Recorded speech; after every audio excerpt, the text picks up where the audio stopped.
Hello बच्चों, DPR coaching centre में आपका स्वागत है। आज हम मैट्रिक मैथ का 2.2 चैप्टर को पढ़ाने जा रहे हैं और हमारा जो प्रश्नावली 2.2 है,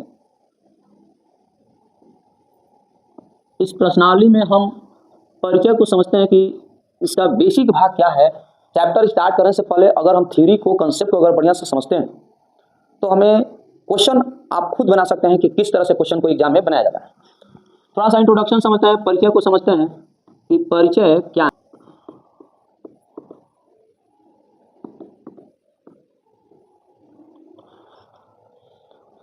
इसमें हम कल जो टॉपिक पढ़े थे, इस टॉपिक में हमारा एक नया टॉपिक है बहुपद के शून्यक तथा गुणांकों के बीच संबंध।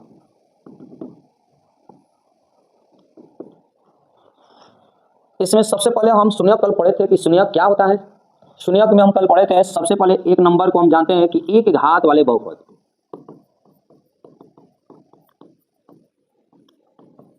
जिस बहुपद के अधिकतम घात एक होता है उसी को हम लोग एक घात वाला बहुपद कहते हैं और इसको हम लोग रैखिक बहुपद भी कहते हैं। रैखिक बहुपद, इस एक घात वाले बहुपद में हम अगर सूचित करते हैं कि px बराबर ax प्लस b, जहां की a नॉट इक्वल टू 0, इस बहुपद में अगर हम x के स्थान पर 0 अगर रख दें, ये हमारे एक घात वाले बहुपद नहीं होगा, ये अचर बहुपद होगा क्योंकि x ही गायब हो जाएगा। लेकिन यहाँ पर a का मान इसीलिए हटा दिया गया, मतलब a नॉट इक्वल टू 0 का मतलब a का मान कुछ ना कुछ होना चाहिए, तब हमें एक घात वाला बहुपद एग्जिस्ट करेगा, ना तो नहीं करेगा। यहाँ पर a क्या है, तो a हमारा x का गुणांक है और ये b क्या है, अचर है। हम अगर बहुपद का शून्यक की बात करते हैं कि बहुपद का शून्यक क्या होता है, तो बहुपद का शून्यक का मतलब x का मान ज्ञात करना। जब हमें किसी क्वेश्चन में बहुपद का शून्यक अगर बोले तो हमेशा हमें माइंड में सेट होना चाहिए कि उस x का मान बताएं, उस x के जगह पर क्या रखें हम कि उसमें हमारा मान शून्य हो जाए। और कल बताए थे कि शून्यक के लिए ये हमारा एक टारगेट होना चाहिए। शून्यक के लिए बहुपद का मान हमेशा शून्य के बराबर होता है और px मान 0। यहाँ पर px का मान ax प्लस b बराबर 0 और ax बराबर माइनस b, ये यहाँ पर गुना है तो बटा में जाएगा, तो x बराबर माइनस b बटा में b। क्योंकि ये हमारा अचर है और ये हमारा x का गुणांक है। शून्यक तो समझ ले कि x का मान ही हमारा शून्य कहलाता है, लेकिन ये b और a क्या है, तो b और a हमारे गुणांक है। किसका गुणांक है, तो x का गुणांक, और इसी में हमारा संबंध यहाँ पर प्राप्त होता है। मतलब शून्यक हो गया बहुपद का शून्यक, तो बहुपद का शून्यक क्या प्राप्त हुआ, बहुपद का शून्यक जिसको हम लोग x कह रहे हैं और ये हमारा माइनस बी यहाँ पर अचर कह रहे हैं और ये a है जो x का गुणांक है। एक प्रकार के हमें फॉर्मूला कह सकते हैं, या तो कह सकते हैं कि शून्यक और गुणांकों के बीच के संबंध को दर्शाता है। ये हमारा गुणांक है और ये हमारा शून्य, और शून्य का मतलब होता है x का मान ज्ञात करना। थोड़ा सा एक उदाहरण के मदद से समझते हैं। एक यहाँ पर एक उदाहरण लेते हैं कि एक px है और px बराबर 2x माइनस 3 का शून्यक ज्ञात करें। शून्यक ज्ञात करने के लिए हमें क्या करना चाहिए, कल भी बताया कि शून्यक ज्ञात करने के लिए या तो बहुपद का मान शून्य हो जाए, या तो हमें एक बहुपद का शून्यक ज्ञात करने के लिए इस हिस्सा से भी कर सकते हैं। मतलब हमारे पास दो तरीके हैं। देखिए, पहला जो विधि है, पहला विधि में कल वाला विधि जैसे शून्यक के लिए px का मान शून्य के बराबर होगा और px का मान 2x माइनस 3 बराबर 0 और 2x बराबर 3 और x बराबर 3/2। ये हमारा शून्यक है बहुपद का शून्यक, और बहुपद का शून्यक कितना हो गया, 3/2। अगर हम इसी को शून्य को निकालने के लिए डायरेक्ट इस तरीका का उपयोग भी कर सकते हैं, जैसे दूसरा विधि है कि हमारे पास डायरेक्ट बहुपद का शून्यक, तो फॉर्मूला लिख दीजिए। जो बहुपद हमारे पास px है 2x माइनस 3 तो 2x माइनस 3 के लिए हमें ये जो हिस्सा है x का गुणांक बराबर 2 और अचर बराबर क्या है तो -3। शून्यक बराबर बहुपद का शून्यक बराबर माइनस अचर बटा में x का गुणांक। ये हम फॉर्मूला लिख दिए और इस तरह से यहाँ पर माइनस अचर का मान -3 और बटा में गुणांक का मान 2। सर ये सब कहाँ से आ रहा है? ये हमारे प्रश्न है। प्रश्न के x के आगे जो है उसको करें x का गुणांक और -3 को करें अचर, और हमारे जो फॉर्मूला आया है यहाँ पर बहुपद का शून्यक माइनस अचर बटा में x का गुणांक, इस फॉर्मूला को उपयोग किए माइनस अचर के जगह पर -3 और x के गुणांक का स्थान पर 2 को रख दिए। इस माइनस माइनस अगर गुना होगा तो हमें क्या होगा +3/2। ये हमारा आंसर। यहाँ भी बहुपद का शून्य किया है और यहाँ भी बहुपद का शून्य किया है। मतलब जो कल तरीका बताया गया कि बहुपद का शून्य प्राप्त करना है तो हमें शून्य के लिए बहुपद का मान या बहुपद बराबर 0 ले लेते हैं और इसे x का मान ज्ञात कर लेते हैं। लेकिन दूसरा तरीका आज हम लोग सीखे कि बहुपद का शून्यक निकालने के लिए माइनस अचर बटा में x का गुणांक के माध्यम से, फॉर्मूला के माध्यम से हम शून्य ज्ञात कर सकते हैं। ये हमारे लिए अभी तक एक घात वाला बहुपद यानी कि रैखिक बहुपद के लिए एक तरीका था। हम एक दूसरे तरीका को समझते हैं। 2 नंबर में द्विघात बहुपद। द्विघात अधिकतम घात क्या होना चाहिए? अधिकतम घात 2। जिस बहुपद का अधिकतम घात 2 होगा हम उसी को द्विघात बहुपद कहते हैं। और इस द्विघात बहुपद में किस प्रकार से हम सूचित करते हैं? ax² plus bx plus c, जहां a का मान कभी भी 0 नहीं होना चाहिए। अगर यहाँ पर एक स्थान पर 0 अगर हो गया तो हमें x² पद ही खत्म हो जाएगा और बचेगा bx प्लस c, जो कि इसे हम द्विघात बहुपद नहीं कर सकते हैं। द्विघात बहुपद मीन्स अधिकतम घात क्या होना चाहिए? 2 होना चाहिए और यहाँ पर अधिकतम घात क्या आ गया? 1 आ गया। तो हमें क्या समझ में आया कि a का मान हमेशा 0, जो लिखा गया है कि a का मान 0 नहीं होना चाहिए, यानी कि कुछ ना कुछ यहाँ पर मान आपको होना चाहिए। तो ये हम आपको बताएं कंडीशन कि a नॉट इक्वल टू 0 का मतलब a के स्थान पर कुछ ना कुछ हमें अचर अंक रहना चाहिए। इस तरह से अगर हम समझे कि x² का गुणांक a है, x का गुणांक b है और अचर हिस्सा अचर c है। अगर हम इसे बहुपद का द्विघात बहुपद का शून्यक एक अल्फा और एक बीटा मान लेते हैं। मान लिया है अल्फा बीटा क्या सर? हम इसको अल्फा बोलते हैं, अल्फा, इसको हम लोग बीटा बोलते हैं। अल्फा बीटा एक नाम है। जैसे यहाँ पर घात अधिकतम 2 है तो x का मान 2 आएगा। पिछले वाले अगर घात 1 था तो उसका x का मान 1 ही था। अगर घात 3 होता तो हमें x का मान 3 होता, मैंने शून्य की संख्या 3 होती। यहाँ पर शून्य की संख्या 2 है और वहीं x के मान को एक को अल्फा रख देते हैं, एक को बीटा कर देते हैं। यहाँ पर हमें शून्यक ज्ञात करने के लिए, शून्यक के लिए हमें px का मान 0 के बराबर करते हैं और इसमें जो हमें x का मान प्राप्त होता है, x का मान प्राप्त होता है, जब x का मान प्राप्त होता है वहीं शून्यक अल्फा एवं बीटा का रूप होता है और इन अल्फा बीटा का योगफल जो है, इसको अल्फा बीटा का योगफल माइनस b/a, शून्यकों का योगफल कहते हैं, शून्यकों का योग। और शून्यकों के योग, इसको अल्फा और बीटा दोनों शून्यक हैं, उनका योग माइनस b क्या है? तो b हमें x का गुणांक है, x का गुणांक, और a क्या है? तो a हमें x² का गुणांक है, x² का गुणांक। एक और फॉर्मूला होता है जो कि हम बोलते हैं मूलों का गुणनफल c/a। उसमें ये जो मूल है इन दोनों मूलों के गुणनफल होता है, तो हम इसको कह सकते हैं शून्यकों का गुणनफल। और ये गुणनफल c क्या है, यहाँ पर c अचर है। a क्या है, तो a हमारा एक्स स्क्वायर का गुणांक है।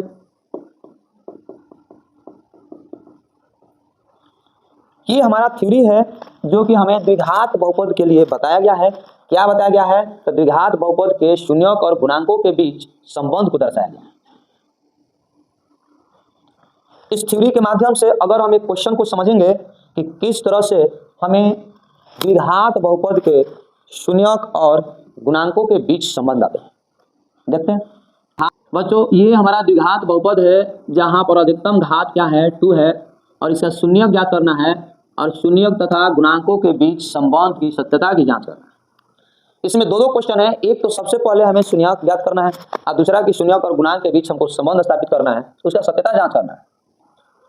तो इस बहुपद को सबसे पहले px बराबर x square plus 7x plus 10, इसको पहले हम जो हमारा शून्यक ज्ञात करना है, शून्यक ज्ञात करने के लिए हमको क्या करना चाहिए, तो शून्यक ज्ञात करने के लिए शून्यक के लिए px का मान क्या होता है, 0। px का मान 0, px बहुपद x square plus 7x plus 10 बराबर 0। इसे हमको गुणनखंड करना होता है और ये गुणनखंड हमें रफ में करेंगे। यहाँ पर ये रफ का हिस्सा है, इस तरह से गुणनखंड करते हैं, x square plus 7x plus 10, इस आगे पीछे वाले को गुना कर लेते हैं तो 10x स्क्वायर। इसको 3 हिस्सा में हम समझेंगे, एक चिन्ह है, एक अंक है और एक चर वाले हिस्सा है। इस तीनों हिस्सा को हम 2 भाग में इस प्रकार बांटते हैं, इन दोनों का गुना करने पर 10x स्क्वायर आ जाए और इन दोनों को जोड़ने पर इस बीच वाला हिस्सा 7x प्राप्त हो जाए। देखिए सबसे पहले प्लस चिन्ह को अगर तोड़ते हैं तो प्लस और प्लस प्राप्त हो जाता है और माइनस माइनस, लेकिन इस चिन्ह में हमको देखना है कि किस चिन्ह को ले। तो अगर हमारा बीच वाले हिस्सा में अगर प्लस हो तो प्लस को ले लेंगे, अगर बीच वाले हिस्सा में माइनस हो तो माइनस को ले लेंगे। क्यों सर, आपको वह भी बताएं कि इन दोनों भाग को जोड़ते हैं तो क्या होता है, बीच वाले हिस्सा आना चाहिए। अगर यहाँ पर प्लस रखें और यहाँ पर प्लस रखें तो दोनों का जोड़ क्या हो जाता है, प्लस के रूप में होगा, तो बीच वाला हिस्सा हमारा प्लस आएगा। और इस 10 को हम फैक्टर करते हैं, 2 भाग में तोड़ते हैं इस वाले संख्या को, और इस वाले संख्या को 2 हिस्सा में अगर तोड़ेंगे तो 1 से भाग देंगे तो 10 बार में, और इन दोनों संख्याओं को यहाँ पर एक बार 1, यहाँ पर 10, लेकिन यहाँ पर क्या आएगा 11, जो कि इस संख्या को हम नहीं रखेंगे क्योंकि हमारे क्या आना चाहिए, बीच में 7 आना चाहिए। तो हम 2 से भाग देते हैं और 2 से भाग देंगे तो 5 होगा। इन दोनों को अगर जोड़ेंगे तो हमारा क्या होगा, 7। यहाँ पर 2, यहाँ पर 5, इसमें से एक x इसमें और एक x इसमें, और इन दोनों को जोड़ेंगे तो 7x, जो कि बीच वाले हिस्सा हमारा आ जाता है। इन्हीं 2 हिस्सा में हम उस बीच वाले भाग को तोड़ देते हैं। यहाँ पर देखिए कि x square plus 2x plus 5x plus 10 बराबर 0। इन दोनों भाग में आपको कॉमन लेना होगा और इसमें हमारा x कॉमन होगा तो x प्लस 2, और इन दोनों में क्या कॉमन आएगा तो 5x प्लस 2 बराबर 0। यहाँ से यहाँ तक में x प्लस 2 कॉमन ले लेंगे, क्या बचेगा, x प्लस 5 बराबर 0, x प्लस 2 बराबर 0 और x प्लस 5 बराबर 0, x बराबर -2 और x बराबर -5। ये हमारा x का मान 2 आ गया। एक x को हम लोग कहते हैं अल्फा, जिसको नाम हम शून्यक के नाम से जानते हैं, और एक को कहते हैं बीटा। इसी x के मान को एक अल्फा देते हैं कि बीटा। अल्फा बीटा क्या है सर, तो अल्फा बीटा हमारा क्या है, शून्यक है। हमें शून्यक प्राप्त हो गया। अंत में लिख सकते हैं कि अतः शून्यक बराबर -2 और -5। अगला क्वेश्चन हमारा 2 भाग में क्वेश्चन है। अगला जो क्वेश्चन है, इस क्वेश्चन को समझते हैं। लिखा है क्वेश्चन में कि क्वेश्चन में लिख दिया है कि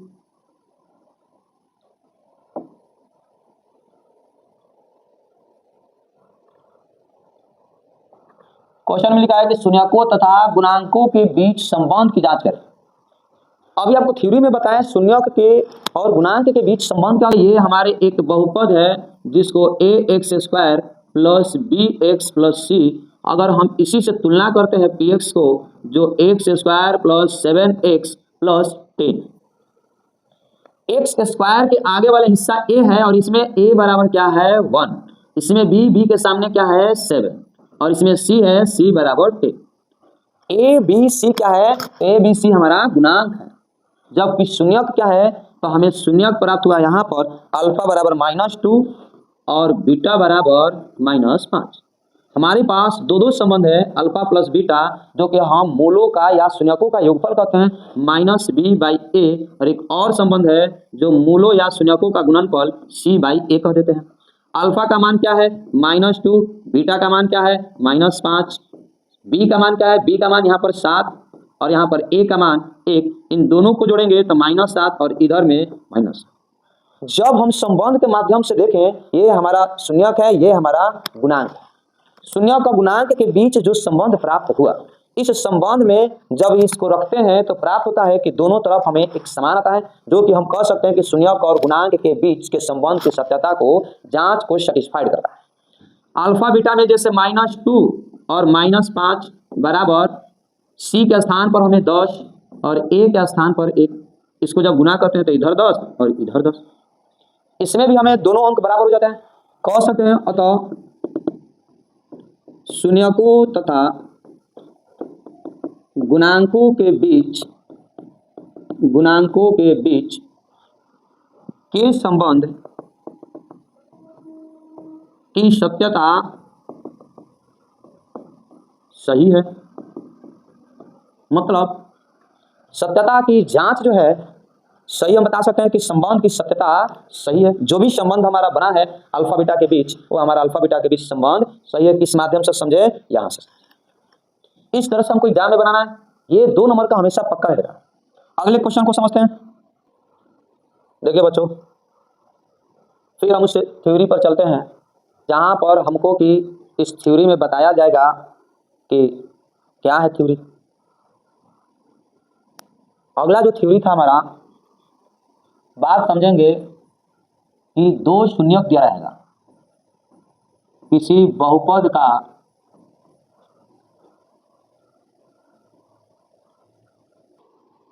का शून्यक दिए है तो बहुपद ज्ञात करें।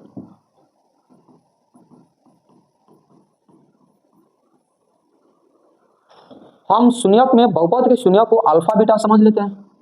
तो मान लिए कि बहुपद px का शून्यक अल्फा एवं बीटा है, तो बहुपद बराबर ax² plus bx plus c। एक ये फॉर्मूला होता है, एक दूसरा फॉर्मूला होता है बहुपद px बराबर x² minus alpha plus beta x plus alpha into beta. ये दूसरा फॉर्मूला होता है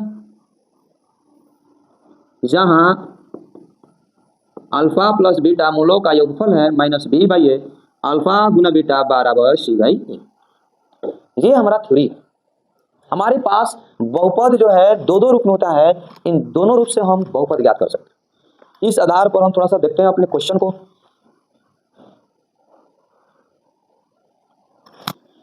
ये चौथा क्वेश्चन है और ये चौथा क्वेश्चन में आपको बता रहा है कि द्विघात बहुपद ज्ञात कीजिए। द्विघात बहुपद ज्ञात कीजिए जिसमें कि शून्यक का योग और शून्यक का गुणनफल -3 योग दे दिया है और गुणनफल 2 दिया है।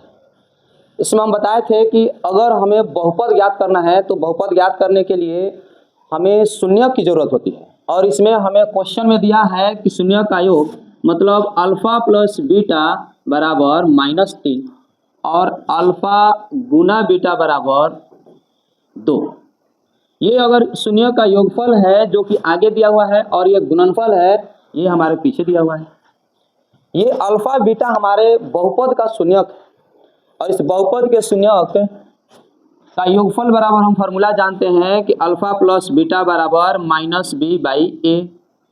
अब इस अल्फा प्लस बीटा के स्थान पर इसे हम उपयोग कर लेंगे, क्या होगा -3 -b/a, और यहाँ पर अल्फा गुना बीटा 2 दिया है, इसका फॉर्मूला होता है अल्फा इंटू बीटा बराबर c/a, और यहाँ पर मूलों का या शून्यकों का गुणनफल जो है हमारे पास 2 दिया हुआ है। और c बाई ए। इस संख्या को आप यहाँ पर 1 से भाग दे सकते हैं। क्यों सर? क्योंकि किसी भी संख्या में 1 से भाग देने पर वही संख्या आता है, यहाँ भी 1 से भाग देंगे तो वही संख्या आएगा। लेकिन इस 1 को इसीलिए रखा गया ताकि हमें a का मान प्राप्त हो सके। a बराबर अगर यहाँ पर 1 है तो a बराबर 1 लिखेंगे, लेकिन मिलाएंगे कि यहाँ पर a बराबर 1 है, यहाँ पर भी a बराबर 1 है, तब हम कह सकते हैं कि a बराबर 1 होगा। अगर a बराबर यहाँ 1 है, यहाँ पर a बराबर 2 होगा, तो हम a को दोनों को एक समान बनाएंगे। इस तरह से इस माइनस को काट सकते हैं हम। a बराबर क्या लिखेंगे हम? a बराबर 1, b बराबर क्या होगा? तो b बराबर 3 और c बराबर कितना होगा? 2। अब हम द्विघात बहुपद के फॉर्मूला लिखेंगे। द्विघात बहुपद बराबर ax square plus bx plus c, और यहाँ पर a b c बहुपद के गुणांक के रूप में प्रयोग किया गया है, जो अचर के रूप में, और ये हमारा मान a b c in formula के माध्यम से प्राप्त हुआ। और इस स्थान पर a का स्थान पर 1 x स्क्वायर, b का स्थान पर 3x और c का स्थान पर 2 x square plus 3x plus 2। ये हमारे बहुपद ज्ञात करने के लिए बताया गया था कि बहुपद ज्ञात कीजिए, जो हमारा एक बहुपद आ गया। इसी क्वेश्चन को हम दूसरे तरीका से एग्जाम में कर सकते हैं। क्या करना होगा हमें? एक बताया गया था कि बहुपद, जब हम आपको थ्योरी बताए थे तो उसमें बताया गया था कि बहुपद 2 तरीका से बताया जाता है। एक हमारा द्विघात बहुपद को एक डायरेक्ट इस रूप में, और एक हमारा होता है द्विघात बहुपद का फॉर्मूला। जैसे क्या बताएंगे, हल कैसे करेंगे दूसरे तरीका से। ये दूसरा तरीका है, दूसरा विधि।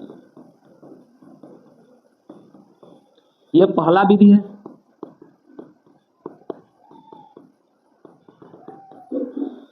दूसरे विधि में मूलों का योगफल हमें -3 दिया है और मूलों का गुणनफल अल्फा बीटा 2 दिया है। यहाँ पर द्विघात बहुपद बराबर x square minus alpha plus beta के साथ x plus alpha into beta. इस फॉर्मूला में मूलों का योगफल दिया हुआ है, यहाँ पर हमें मूलों का गुणनफल दिया हुआ है। तो यहाँ से आप मूलों का योगफल को रख सकते हैं और यहाँ से आप मूलों का गुणनफल रख सकते हैं। यही हमको करना है। यहाँ पर x स्क्वायर माइनस मूलों का योगफल के स्थान पर -3x, अब मूलों का गुणनफल 2। ये माइनस माइनस गुना होगा तो प्लस होगा 3x प्लस 2। आप इस पर ध्यान दीजिएगा कि यहाँ पर द्विघात बहुपद जो आया है वही यहाँ पर हमारा द्विघात बहुपद आया। किसी भी क्वेश्चन को आप चाहे जिस तरीका से बनाइए, लेकिन आपका रिजल्ट सेम आने वाला है। इस दोनों विधि से आप कोई भी विधि से बना सकते हैं। आपको दोनों विधि यहाँ पर बता दिया गया है। आप जिस तरीका से आपको अगर समझ में आ गया हो उस तरीका को आप फॉलो करें, दोनों में आपको नंबर मिलेंगे। तो ये हमारा जो है आज का वीडियो में हमारा उदाहरण समाप्त हो गया। कंसेप्ट जो है, जब तक कंसेप्ट हम नहीं पढ़ेंगे तब तक हमारा चैप्टर को बनाने में थोड़ा सा परेशानी होती है। तो हम अगले वीडियो में आपको 2.2 का प्रश्नावली को बात करेंगे। प्रश्नावली में किस तरह से इसी तरह के क्वेश्चन को बनाना होता है और आप अपने से भी बना सकते हैं। तब तक आप अपने से कोशिश कीजिए और हम अगले वीडियो में आपको प्रश्नावली बना कर देंगे। तब तक धन्यवाद।